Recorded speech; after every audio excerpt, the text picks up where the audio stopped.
এই জন্য বাজান আগের দিনে ঘরে কোরআন তেলাওয়াত হইতো, সকাল বিকাল মহিলারা গুনগুন করে কোরআন তেলাওয়াত করত, মুরব্বীরাও কোরআন তেলাওয়াত করত। আগের দিনে মুড়ে মুড়ে চাষটল ছিল না, টিভিও ছিল না, ডিশ লাইন ছিল না, ঘরে ঘরে কোরআন তেলাওয়াত হইতো। এত মসজিদ ছিল না, মাদ্রাসা ছিল না, ঈমান মজবুত ছিল। কথা বলেন ঠিক কিনা? এখন মসজিদ বেশি, মাদ্রাসাও বেশি, ঈমান নষ্ট করার মতো আকরাও বেশি। কথা বলেন ঠিক কিনা? ওরে বাজান, তোমার আমার মালিক আল্লাহ তোমার আমার জন্য হিদায়াতের বাণী পাঠাইছে। এই কোরআনটা তেলাওয়াত করলে যে কি লাভ, কি মজা, কেমনে বুঝবা? এই জন্যই তো ইহুদি নাসারা তোমার আমার ঈমান নষ্ট করার জন্য মোবাইলের সিস্টেম চালু করছে, ডিশ লাইনের সিস্টেম চালু করছে। কেন জানো? আমি আর তুমি যেন কোরআন তেলাওয়াত শুনতে না পারি। আরবের কাফের মুশরিকরা কইতো, এই মুহাম্মদের কাছে যাইও না, মুহাম্মদ পাগল, চিল্লা এখন নাউজুবিল্লাহ। ইশকা সফিনা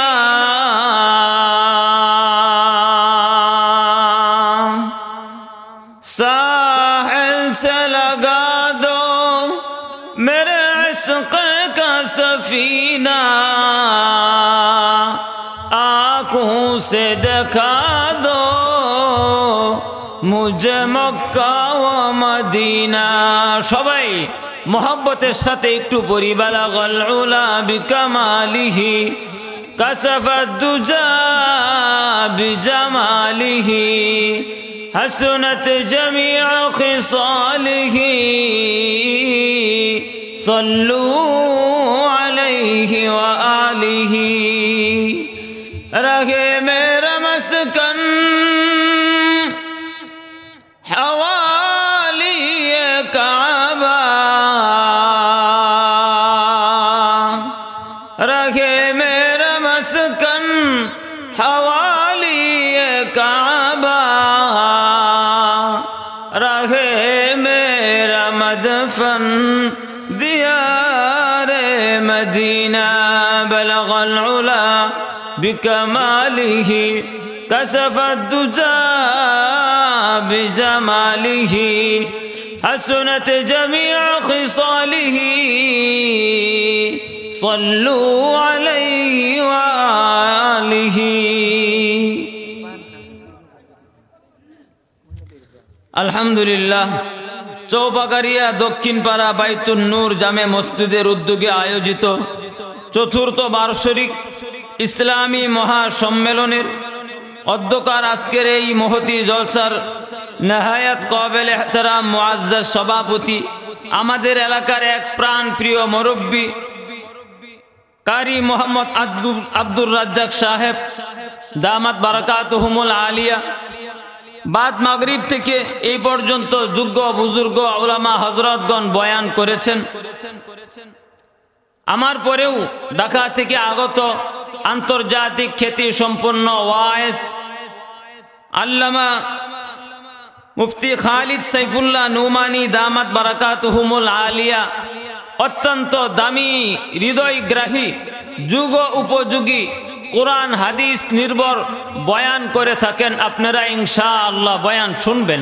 আমি অতি লম্বা সময় বয়ান করব না, অতি অল্প সময় আপনাদের ডাকে হাজিরা দেওয়া মাত্র। আমার পূর্বে বয়ানে বিখ্যাত এক ওয়াইজ আন্তর্জাতিক বক্তা, আমাদের এলাকার সন্তান, আমাদের গর্ব, হযরতুল আল্লামা ইনামুল হক আইয়ুবী দামাত বারাকাতুহুমুল আলিয়া বয়ান করে গেছেন। আপনারা যারা দীর্ঘক্ষণ বয়ান শোনার পর ক্লান্ত পরিশ্রান্ত, একটু চা খাওয়ার জন্য বাহিরে গেছেন, ইনশাআল্লাহ তাড়াতাড়ি চলে আসেন। অতি অল্প সময়ের মধ্যেই প্রধান মেহমান মঞ্চে আগমন করবেন ইনশাআল্লাহ। সবাই বলি আল্লাহ তাআলা তৌফিক দান করুন, বলেন আমিন। মোহতারাম হাজিরিন, আপনাদের এলাকার সন্তান, আপনাদের এই মসজিদের সম্মানিত খতিব হযরত মাওলানা রিয়াদুল ইসলাম সালিহি, আমার হাতে ধরা ছোট্ট কাল থেকে গড়ে ওঠা মহব্বতের ছাত্র, আপনাদেরও মহব্বতের মানুষ। অল্প দিনের দুনিয়া, আমরা এই ছোট কাল থেকে দেখে আসছি। অল্প সময় আমাদের হাত ধরে ধরে, পিছ ধরে ধরে মাদ্রাসায় যাইতো। এই তো গতকালকে পাগড়ি প্রদান অনুষ্ঠান খতমে বুখারীর মাধ্যমে আলেম হয়ে গেছে। সকলে বলি আলহামদুলিল্লাহ, আরো জোরে কোন আলহামদুলিল্লাহ। আপনাদের খতিব সম্মান কার? আপনাদের না? কথা বলেন না কেন? আপনারা খুশি না বেজার? মিষ্টি খাইছেন আপনারা? আর কন্যাকে মিষ্টি খাইছেন? হুজুরে ধরবেন। আল্লাহ তাআলা কবুল করেন, সকলে বলেন আমিন। এলাকার ছেলেরা যত বেশি কোরআন ওয়ালা হবে, হাদিস ওয়ালা হবে, এলেমের ভান্ডার যত বেশি আমাদের ঘরে আসবে। এলেম তো হইল আকাশের তারকা, চন্দ্র, সূর্যের চেয়েও পাওয়ারফুল, ক্ষমতা সম্পন্ন। কথা বলেন ঠিক কিনা? এই কোরআন কেমন পাওয়ার ওয়ালা হবে? এই কোরআন যারা অর্থ জানবে, যারা তাফসীর জানবে, আমল যারা করবে, ওই পর্যন্ত না, যারা শুধু কোরআনকে মুখস্থ করবে, যাদের সিনাই 30 পারা কালামুল্লাহ ধারণ করবে, কিয়ামতের ময়দানে তাদের ফজিলত না, তাদের মা বাবাকে আল্লাহ তাআলা যে ফজিলতটা দান করবেন তথা মুকুট পরাইবেন, নূরের মুকুট পরাইবেন, তাজ পরাইবেন। আপনাদের এই ছেলেরা যারা বিয়া করতে যায় যে মুকুট লাগায়, এই মুকুট না, আবার এই মুকুট মুসলমানের মুকুট না, এটা মুসলমানি কোনো প্রথা নয়। আমরাও বিয়া করছি, আমরা মুকুট লাগাইয়া বিয়া করি নাই, তাতে কি বিয়া আমাদের অর্ধেক হইছে? হ্যাঁ, কথা কন না কেন? অর্ধেক হইছে। আমরা যে মুকুট ওটা মাথার দিলাম না, তাই কি হয়েছে দেখি?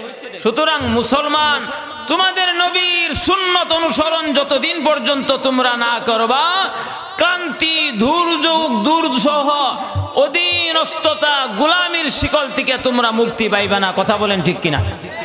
সুতরাং মুক্তির একমাত্র রাস্তা হলো নবীর সুন্নত। মোহতারাম হাজিরিন, এই জন্য আমাদের ছেলেদেরকে কোরআন হাদিস বেশি বেশি পড়ার শিক্ষা দেওয়ার চেষ্টা করব ইনশাআল্লাহ। আল্লাহ তাআলা তৌফিক দান করুন। মোহতারাম হাজিরিন, এই দুনিয়ায় অল্প সময়ের হায়াত নিয়ে আমি আপনি আগমন করছি। কতদিন বাঁচবো কোনো গ্যারান্টি আছে? সময় জানা আছে? আওয়াজ দিয়া বলবেন ভাই, জানা আছে? পিছনের ভাই যারা আছেন, আমি আপনাদেরকে আন্তরিক মুবারকবাদ জানাই, আপনারা এখনো কষ্ট করে বসে আছেন। তবে আমার কাছে ভালো লাগবে কোরআনের এই আয়োজন, এই মজলিসে যদি আপনারা পিছনে না থেকে একটু আগায় আসতেন। আমি অল্প সময় শুধুমাত্র কোরআনের সম্পর্কে একটু আলোচনা করে আপনাদের কাছ থেকে বিদায় নিব। পিছনের ভাইয়েরা আমার কথায় আপনারা একমত আছেন? থাকলে একটু আগায় আসেন, একটু আগায় আসেন। বাবাজি একটু আগায় আসেন, একটু আগায় আসেন, একটু আগায় আসেন। অল্প সময়, আপনাদেরকে বিরক্ত করব না, একটু আগায় আসেন। মুহতারাম হাজিরিন, আমরা যেই নবীর উম্মত, ওই নবীর নাম কি জানি সবাই? কথা কোন দিকে? আমাদের নবীর নাম কি? আরো জোরে বলেন, আমাদের নবীর নাম কি? মুহাম্মদ সাল্লাল্লাহু আলাইহি ওয়াসাল্লাম। তার উপর একখানা কিতাব অবতীর্ণ হয়েছে, যেটা আমাদের ধর্মের একমাত্র কিতাব। কিতাবটার নাম কি বলেন তো দেখি? কোরআন শরীফ। শুধু কোরআন না, কি বলতে হবে? কোরআন শরীফ অথবা কোরআন মাজিদ অথবা কোরআনুল কারীম। এই কোরআন আল্লাহ তাআলা আমার আপনার নবীকে একমাত্র দান করছেন। পিছনের কোনো নবীকে আল্লাহ তাআলা কোরআন দান করেন নাই। ভবিষ্যতেও কোনো নবী আর কোরআন নিয়ে আগমন করবে না। পৃথিবীতে 4খানা বড় বড় কিতাবের মধ্যে সর্বশ্রেষ্ঠ, সর্বশেষ কালামুল্লাহ কিতাবের নাম হইল কোরআনুল কারীম। এই কোরআনে অতীতে যত কিতাব ছিল, সমস্ত কিতাবের সার নির্যাস, কিয়ামত পর্যন্ত মানুষের সমস্যা সমাধানে যত সমাধান প্রয়োজন হবে, সমস্ত সমস্যার সমাধান দিয়ে আল্লাহ তাআলা যে কিতাব অবতীর্ণ করছেন, এই কিতাবের নাম হইল কোরআনুল কারীম। কথা বলেন ঠিক কিনা? আরো জোরে বলেন ঠিক কিনা? এই কোরআন এখন আছে না নাই? কিয়ামত পর্যন্ত থাকবে কি থাকবে না? এই কোরআন যদি কেউ পৃথিবীর থেকে দূর করে দিতে চাই, পারবে? আরো জোরে বলেন, পারবে? ভারত ইতিহাস প্রমাণ করে,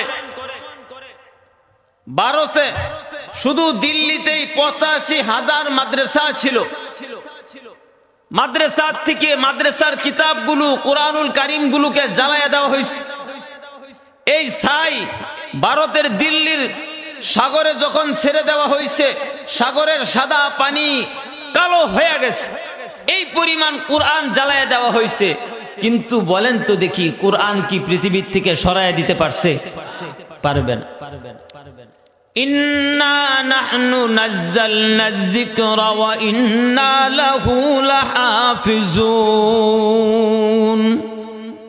রব্বুল ইজ্জত ওয়াল জালাল আয়াত নাজিল করে জানায় দিলেন, ইন্না নাহনু নাযালনা যিকরা ওয়া ইন্না লাহু লাহাফিজুন।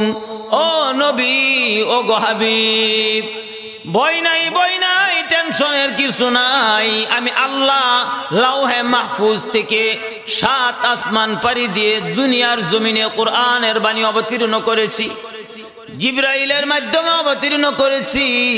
এই কোরআন পৃথিবীর যতদিন থাকবে, জমিন যতদিন থাকবে, চন্দ্র সূর্য নক্ষত্র আসমান যতদিন থাকবে, পৃথিবীর আলো এই ভূমণ্ডল যতদিন থাকবে, এই কোরআন জমিনে ততদিন থাকবে। ওগো নবী, আপনি নবী চলে যাবেন, আপনার সাহাবীরাও চলে যাবে, তাদের অনুসারীরাও চলে যাবে, তাদের অনুসারীরাও চলে যাবে। যুগ যুগ, শতাব্দীর পরে শতাব্দী অতিবাহিত হয়ে যাবে। পৃথিবীর এক রাষ্ট্র থেকে আরেক রাষ্ট্র পর্যন্ত কোরআনের আলো, কোরআনের আয়াত, কোরআনের দাওয়াত চলতে থাকবে, চলতে থাকবে, চলতে থাকবে। ওগো নবী, আপনার টেনশন করার দরকার নাই। আমি আল্লাহ কোরআন অবতীর্ণ করেছি, আমি আল্লাহ কোরআন অবতীর্ণ করেছি। এই কোরআন জমিনে টিকায় রাখার ক্ষমতা আল্লাহর আছে না নাই? আরো জোরে বলতে হবে, আছে না নাই? কখনো দুর্বল হবে না, না, না, কখনো দুর্বল হবে না।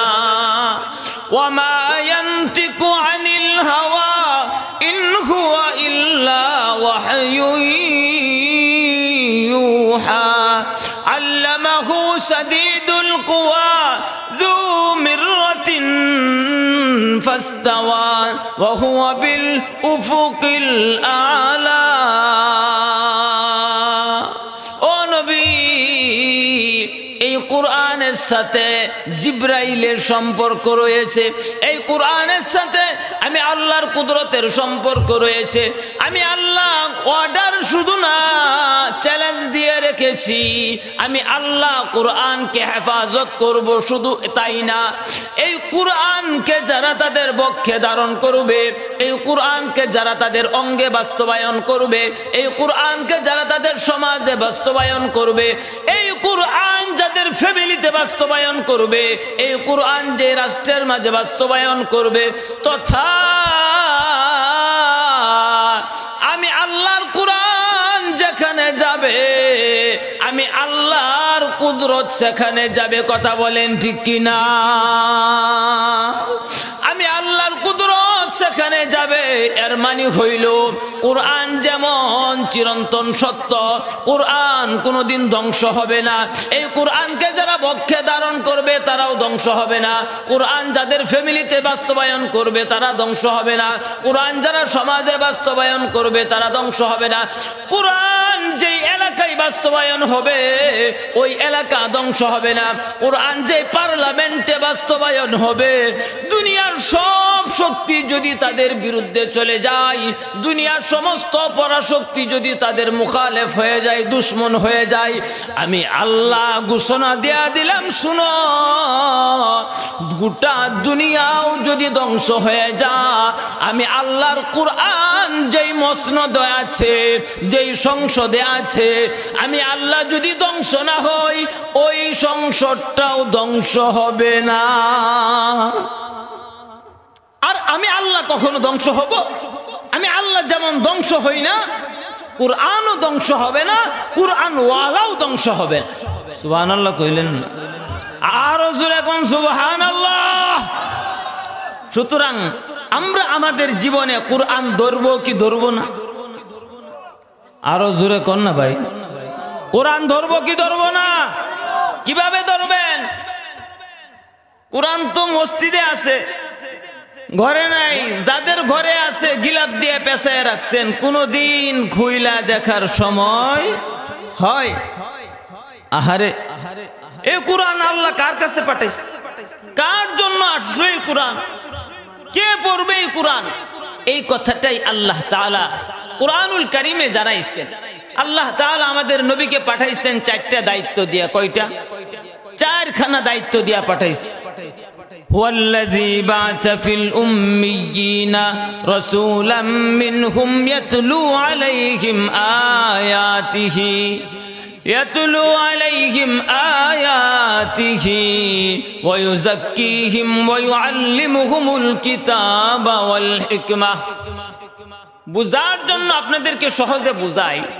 আমরা জুমার দিন যখন জুমাতে যাই, আগে কাপড় চোপড় পরি না, আগে গোসল করি? গোসল করি আগে, ওই পরিষ্কার হই আগে, এরপরে ভালো কাপড়টা পরি। ঈদের দিন হইলে আরো ভালোটা পরি, বিয়ে বাড়ি বেড়াইতে গেলে আরো ভালোটা পরি, এরপরে আতর লাগাই, সেন্ট লাগাই, তেল লাগাই, সাজসজ্জা করি, ভালো জুতা কাপড় পরিধান করি। এটাই তো স্বাভাবিক, নাকি বলেন? এই কুরআন হইল আল্লাহর নূর। কুরআন কোনো মাখলুক না, কুরআন সাধারণ কোনো বিষয় না, আল্লাহর নূর। এই বাতি 3.5 হাত একটা বাতি, 4 ফুট একটা বাতি, এটার একটা অস্তিত্ব আছে। এটার থেকে একটা আলো বের হয়, এই আলোরও একটা ধারণ ক্ষমতা আছে, নির্দিষ্ট সীমানা আছে। আল্লাহ একটা জাত, তার একটা নূর আছে। এই আল্লাহর নূর দিয়া গোটা পৃথিবী আলোকিত। আল্লাহর যদি নূর না থাকতো, এই লাইট আলো দিত না, এই বাতি আলো দিত না, চন্দ্র আলো দিত না, তারকা আলো দিত না, সূর্যও আলো দিত না, যদি আল্লাহর নূর না থাকতো। সুবহানাল্লাহ কইলেন। আল্লাহু নূরুস সামাওয়াতি ওয়াল আরদি মাসালু নূরিহি কামিসকাতিন ফিহা মিসবাহ আল মিসবাহু ফি জুজাজা আয-জুজাজাতু কাআন্নাহা কাওকাবুন দুররিয়্যুন ইউকাদ। আবাজান শুনে রাখো, শুনে রাখো। নবীজির 1 নাম্বার দায়িত্ব ছিল, নবীজির কাছে যেই কোরআনের আয়াতটা নাজিল হইতো, এই কোরআনের আয়াতটা নবীর উপর দায়িত্ব ছিল ইয়াতলু আলাইহিম আয়াতিহি। আয়াতটা আসার পর নবী এই আয়াতটা সাহাবায়ে কেরামকে তেলাওয়াত করে করে শোনাইবে, তেলাওয়াত করে করে শোনাইবে। কোরআনের তেলাওয়াত অর্থের কথা বলছি না, কোরআনের তিলাওয়াতের দ্বারা কি লাভ বাজান শুনে যাও। তোমার আমার ঘরে আজকে কোরআন তেলাওয়াত হয় না, মোবাইলে গান বাজে, টিভি বাজে, মোবাইলে তিলাওয়াত বাজে, তোমার জবানেও তেলাওয়াত হয় না। পুরুষরাও ঘরে তিলাওয়াত করে না, মহিলারাও ঘরে তিলাওয়াত করে না। আরে বাজান কান খুলে শুনে রাখো, কোরআনের আওয়াজ, কোরআনের তিলাওয়াতের আওয়াজ যত দূর পর্যন্ত যাবে, এই গাছ শুনবে, গাছ তোমার পক্ষে সাক্ষী দিবে। ওই পাখিটা শুনবে, গরুটা শুনবে, তোমার ঘরের বিড়ালটাও কোরআন তেলাওয়াত শুনবে। কিয়ামতের ময়দানে মা বাবা আপনজন আত্মীয় স্বজন যখন তোমার পক্ষে কথা বলবে না, ওই সময়েও তোমার বিড়ালটা তোমার পক্ষে সাক্ষী দিবে। এই জন্য বাজান আগের দিনে ঘরে কোরআন তেলাওয়াত হইতো, সকাল বিকাল মহিলারা গুনগুন করে কোরআন তেলাওয়াত করতো, মুরব্বীরাও কোরআন তেলাওয়াত করতো। আগের দিনে মুড়ে মুড়ে চাস্টল ছিল না, টিভিও ছিল না, ডিশ লাইন ছিল না, ঘরে ঘরে কোরআন তেলাওয়াত হইতো। এত মসজিদ ছিল না, মাদ্রাসা ছিল না, ঈমান মজবুত ছিল। কথা বলেন ঠিক কিনা? এখন মসজিদ বেশি, মাদ্রাসাও বেশি, ঈমান নষ্ট করার মতো আকরাও বেশি। কথা বলেন ঠিক কিনা? ওরে বাজান, তোমার আমার মালিক আল্লাহ তোমার আমার জন্য হিদায়াতের বাণী পাঠাইছে। এই কোরআনটা তেলাওয়াত করলে যে কি লাভ, কি মজা, কেমনে বুঝবা? এই জন্যই তো ইহুদি নাসারা তোমার আমার ঈমান নষ্ট করার জন্য মোবাইলের সিস্টেম চালু করছে, ডিশ লাইনের সিস্টেম চালু করছে। কেন জানো? আমি আর তুমি যেন কোরআন তেলাওয়াত শুনতে না পারি। আরবের কাফের মুশরিকরা কইতো, এই মুহাম্মদের কাছে যাইও না, মুহাম্মদ পাগল, চিল্লা এখন নাউজুবিল্লাহ। এখনো এই সময়, এই জমানায় আমাদের দেশে মুসলমান, বেহুদি না, হিন্দু নয়, খ্রিস্টান নয়, জন্যই মুসলমানের সন্তানরা বলে মাদ্রাসায় যাও না, মাদ্রাসায় জঙ্গি প্রশিক্ষণ হয়। আলেমদের কাছে যাও না, এরা পাগল, এরা সমাজ বুঝে না। আমরা বলে সমাজ বুঝি না, আমরা বলে সমাজ বুঝি না, ওরা ভালো বুঝে। এই জন্যই তো দাঁড়াইয়া চা খা, ডাইনাতে খা বিড়ি, বাম হাতে খা চা। কথা বলেন আছে না নাই? বাম হাতে বিড়ি খায় না, ডাইনাতে বিড়ি খা আর বাম হাতে চা খা। তারা সমাজ ভালো বুঝে। আর আমরা কোরআন পড়ি, রসুলের চরিত্র পড়ি, সিরাত পড়ি, হাদিস পড়ি, হাদিস পড়াই। আমরা সমাজ বুঝি না, সমাজ তারা বুঝে।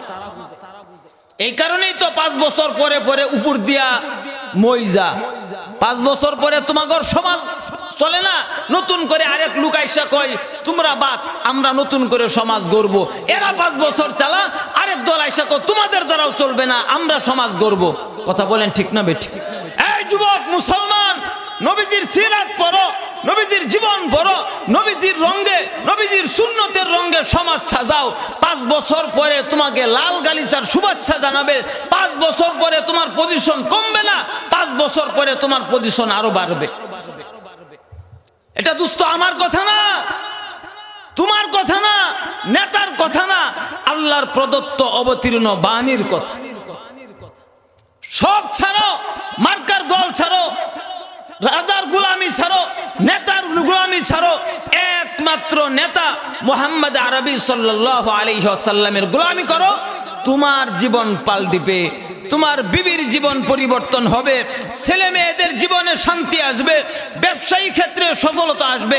আফগানিস্তানের দিকে তাকায় দেখো, গোটা রাষ্ট্রের মানুষ ধনভাণ্ডার, টাকার বোঝা, একেবারে রাত্রের অন্ধকারে খুলে ঘুমাইতেছে, টেনশন নাই। আর তোমার আমার দেশে ব্যাংকে ডাকাতি হয়। কথা বলেন ঠিক কিনা? ব্যাংকে ডাকাতি হয়, মন্ত্রণালয়ে ডাকাতি হয়, এমপি মন্ত্রীদের বাসায় ডাকাতি হয়। ধনী থেকে গরিব এমন কোন জায়গা নাই যেখানে জুলুম দুঃশাসন নাই। কেন? তোমার আমার ঘরের মধ্যে কোরআন নাই। কথা বলেন ঠিক কিনা? তোমার আমার ঘরে নবীজির সিরাত নাই, তোমার আমার ঘরে সুন্নত নাই, তোমার আমার ঘরে ইসলামের আদর্শ নাই, যেই কারণে মুসলমানের ঘরেও শান্তি নাই। আফগানিস্তানের রাজত্বের দিকে তাকায় দেখো না বাবা, শান্তি আর শান্তি, যেদিকেই তাকাইবা গোটা দুনিয়া তোমার আপন মনে হবে। আর আজকে বাবা তার ছেলেকে নিজের আপন মনে করতে পারে না, বাবা মেয়েকে নিজের আপন মনে করতে পারে না।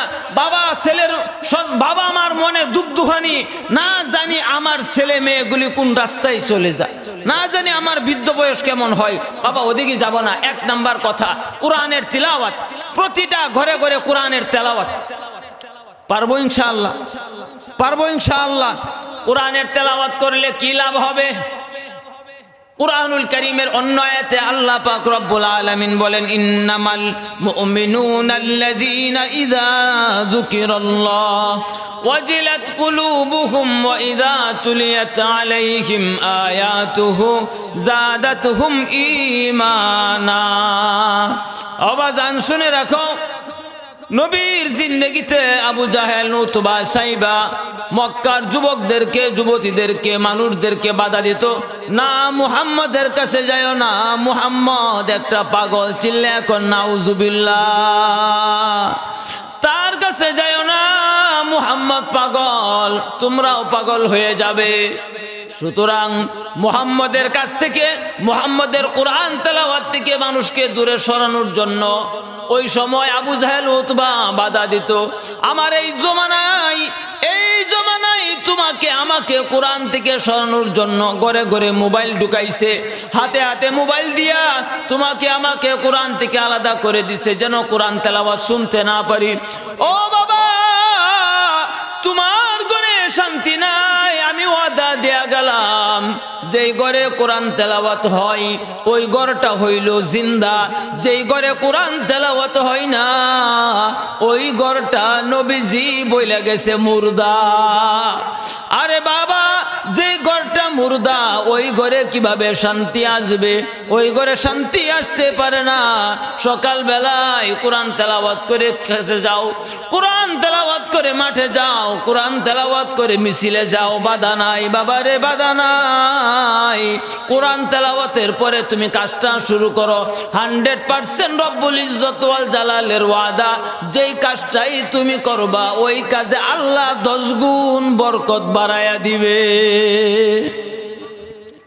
পারবো তো ইনশাআল্লাহ? কোরআন তেলাওয়াত 1 নাম্বার। নবীজির 1 নাম্বার আমল ছিল কোরআন তেলাওয়াত। ইয়াতলু আলাইহিম আয়াতিহি ওয়া ইউযাক্কিহিম। আরে বাবা, কোরআন তেলাওয়াত হলো এমন এক তেলাওয়াত, এই তিলাওয়াতের আওয়াজ যারাই শুনবে, ওই লোকটা যদি বেঈমান হয়, মুশরিক হয়, ইহুদি হয়, কোরআন বিধ্বংসী হয়, কোরআন বিরোধী হয়, কোরআনের তিলাওয়াতের আওয়াজ যদি একবার তার কানে পৌঁছায়, কোরআনের আওয়াজের মধ্যে এমন পাওয়ারফুল ক্ষমতা আল্লাহ দান করেছে যে এই মানুষটাই তিলাওয়াত শুনবে, তিলাওয়াত শোনার সাথে সাথেই তার দিলের পরিবর্তন শুরু হয়ে যাবে। সুবহানাল্লাহ। এই জন্য আমরা কোরআন তেলাওয়াত থেকে দূরে, কোরআন তেলাওয়াত থেকে আলাদা, কোরআন তেলাওয়াত থেকে আমরা নিজেদেরকে যত দূর বিরত রাখি, এই বিরত রাখার দ্বারা আমার ক্ষতি, সমাজের ক্ষতি, আমার ফ্যামিলির ক্ষতি। 2 নাম্বার, এই কোরআন তেলাওয়াতের দ্বারা অন্তরের ঈমানের জমিন উর্বর হয়। উর্বর হইলে কি হয়? নবীজিকে 2 নাম্বার আমল আল্লাহ তাআলা দান করছে, ইউযাক্কিহিম। ওগো নবী, কোরআন তেলাওয়াতের মাধ্যমে যখন তাদের অন্তরের মধ্যে ঈমানের ছোঁয়া লাগছে, এখন যদি আপনি তাদেরকে নামাজের কথা বলেন, এখন যদি আপনি তাদেরকে যাকাতের কথা বলেন, এখন যদি তাদেরকে রোজার কথা বলেন, এখন যদি তাদেরকে বাইতুল্লাহর জিয়ারতের কথা বলেন, জিহাদের কথা বলেন, তারা আপনার কথাগুলো শুনবে, গ্রহণ করবে। আলহামদুলিল্লাহ, হযরত চলে আসছে। আমরা তো এলাকার মুকিম, মুসাফির, চলে আসলে মুসাফিরের দোয়া কবুল হয়, মুসাফিরের বয়ানের মধ্যে নূর থাকে। হিজরতের দ্বারাই তো দিন জিন্দা হয়েছে, নাকি বলেন? তারা ঢাকার থেকে হিজরত করে এলাকায় আসছে। সুতরাং আমি আর আলোচনা দীর্ঘ করব না। নবীজির 2 নম্বর আমল ছিল ইউযাক্কিহিম, অন্তরকে পবিত্র করা। পবিত্রতা একটা দামি জিনিস। পবিত্রতা এমন দামি জিনিস, কেউ যদি জাহেরকে পবিত্র রাখে, জাহেরকে পবিত্র মানে 24 ঘন্টা কেউ যদি ওযুর সাথে থাকতে পারে, নবীজি বলেন এই মানুষটা যখন মারা যাবে ঈমান নিয়ে দুনিয়া থেকে বিদায় হওয়ার গ্যারান্টি আছে। সুবহানাল্লাহ কইলেন না? যদি কইতেন 1 কাঠা জমিনের মালিক হবে, আরে বাবা, ঈমান নিয়ে কেউ যদি মারা যায় 10 দুনিয়ার জান্নাতের মালিক হইতেছে। কয় দুনিয়া? 10 দুনিয়ার জান্নাতের মালিক হইতেছে। এই জন্য ঈমান জাহিরি তাহারাতের মাধ্যমে যদি ঈমান নসিব হয়, যার দিলটা পবিত্র, যার দিলের মধ্যে আল্লাহ তাআলা ঈমানের নূর দান করছেন, ঈমানের শক্তি দান করছেন, আধ্যাত্মিক পবিত্রতা দান করছেন, যার ঈমানের কলবের মধ্যে দুনিয়ার লোভ নাই, হিংসা নাই, গীবত নাই, অহংকার নাই, পরনিন্দা নাই, দুনিয়ার কোনো মহব্বত যার মধ্যে নাই, এই দিলটা হইল ঈমানের পাওয়ারফুল দিল। এই দিলের মধ্যে আপনি হজের কথা বলবেন, কবুল হবে, যাকাতের কথা বলবেন, কবুল হবে, জিহাদের কথা বলবেন, কবুল হবে, মা বাবার খেদমতের কথা বলবেন, কবুল হবে, দ্বীনের খেদমতের কথা বলবেন, কবুল হবে, যা বলবেন। এই কলবের মধ্যে আল্লাহ তাআলা ঈমানের শক্তি দান করেছেন। এই জন্য মুহতারাম হাজিরিন, নবীজিকে আল্লাহ তাআলা বলছেন, ওগো নবী, আপনি তাদের অন্তরকে পবিত্র করুন। অন্তর পবিত্র, সাহাবাই কেরাম নবীজির দরবারে থাকলেই তাদের অন্তর পবিত্র হয়ে যায়। তাদের অন্তর ছিল এমন দামি অন্তর। মুহতারাম হাজিরিন, এই জন্য আমরাও ওলামাই কেরামের সাথে মহব্বতের সম্পর্ক রাখবো। পারবো তো ইনশাআল্লাহ? ওলামাই কেরামের সাথে যাদের মহব্বতের সম্পর্ক আছে, আস্তে আস্তে আস্তে আস্তে এই মানুষগুলো একদিন না একদিন দিনের উপর চলে আসে, দিনের উপর উঠে আসে, দিন থেকে দূরে থাকে না। কারণ আলেমদের মহব্বত। নবীজি বলছেন, কোন আলিমান, ও আমার সাহাবারা, আলেম হও। আলেম যদি হইতে না পারো, আও মুতাআল্লিমান, আলেমের ছাত্র হও। তাও যদি না পারো, আও মুঈনান, আলেমকে সাহায্য করো। এই হাদিসের লম্বা চূড়া আলোচনা হযরত বসা, আমি আর আলোচনা লম্বা করব না। 3 নাম্বার, আলেমকে সাহায্য করো যেইভাবে পারো। তাও যদি সাহায্য করার মতো ক্ষমতা এবিলিটি না থাকে, আলেমকে মহব্বত করো। 4 নাম্বার, এই 4টার কোনো একটাও যদি তোমার মধ্যে না থাকে, ওয়ালা তাকুন খামিসা, খবরদার, তোমার ধ্বংস অনিবার্য, তোমার ধ্বংস ছাড়া আর কোনো রাস্তা নাই। এই জন্য খবরদার, আমরা যারা আছি এখন, যারা আলেম হইতে পারি নাই, ছাত্র, বৃদ্ধ বয়সে একটা কায়দা কিন্নায় মসজিদে ইমাম সাহেবের কাছে আলিফ বা তা সা কোরআন শিক্ষার দরকার আছে না নাই? 4-5টা সূরা, 10টা সূরা বিশুদ্ধ তেলাওয়াতে শিক্ষা করা প্রত্যেকটা মানুষের জন্য ফরজ আইন। যেই সূরার দ্বারা ফরজ নামাজ, সুন্নত নামাজ, নামাজটা কমপক্ষে আদায় করা যায়, এই পরিমাণ তেলাওয়াত বিশুদ্ধভাবে সহি শুদ্ধভাবে শিক্ষা করা ছোট বাচ্চাদের উপর ফরজ না বালেগদের উপর ফরজ? ছোট বাচ্চাদের উপর না বালেগদের উপর? আমরা ছোট বাচ্চাদেরকে মাদ্রাসায় ধাক্কা দিয়া ঘর ধরে পাঠাই। আমি যে সূরা জানি না, আমি তো কোনোদিন গেলাম না। আমি তো বুঝি এই জন্য যাই না, আর বাচ্চারা তো বুঝে না এই জন্য যা। মোহতারাম হাজিরিন, আল্লাহর কাছে জবাব কি দিবেন? কি জবাব দিবেন বলেন তো দেখি? সব বাদ দিলাম, কবরে যাওয়ার পর জিজ্ঞাসা যখন করা হবে, জবাব দেওয়ার কোনো রাস্তা আছে? কথা বলেন না ভাই, জবাব দেওয়ার রাস্তা আছে? রাস্তা তো নাই। এই জন্য ওলামায়ে কেরামের সাথে মহব্বত রাখবেন। তাও যদি না পারেন, কিছু সাহায্য সহযোগিতা, বিশেষ করে মহব্বত, এটা তো করতে টাকা লাগে না, দিল থেকে মহব্বত করবেন। আল্লাহ তাআলা আমাদেরকে এই হাদিস এবং কোরআন আমার তিলাওয়াতকৃত আয়াতের উপর আমল করার তৌফিক দান করুন।